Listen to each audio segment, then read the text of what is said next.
خدا وہ بتاتا ہے کہ مسیحی اس کے ساتھ کیا گروپ بنا سکتے ہیں، لیکن میرے لیے خدا کون ہے؟ ڈاکٹر سوارز، اس نے اس طرح کیوں کہا؟ اور خداوند اپنے خالق کو بھول گیا ہے جس نے آسمان کو تانا اور زمین کی بنیاد ڈالی، اور تو ہر وقت ظالم کے جوش و خروش سے کہ گویا وہ ہلاک کرنے کو تیار ہے ڈرتا ہے، پر ظالم کا جوش و خروش کہاں ہے؟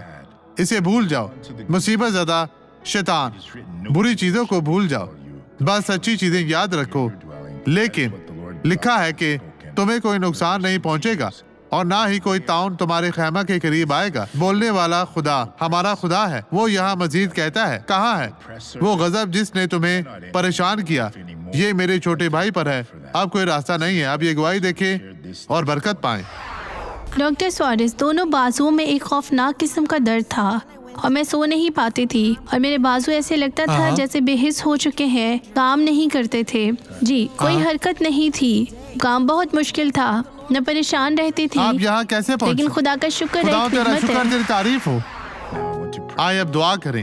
باپ، میں اس شخص کے ساتھ تمام برائیوں کی سرزش کرنے کے لیے خدا کے سامنے آیا ہوں، اور میں حکم دیتا ہوں کہ اب تو اس زندگی سے بدی چلی جا اور کبھی بھی واپس نہ آنا۔ میں تجھے کہہ نہیں رہا چلی جا، یسوع کے نام میں خداوند آپ کو برکت دے۔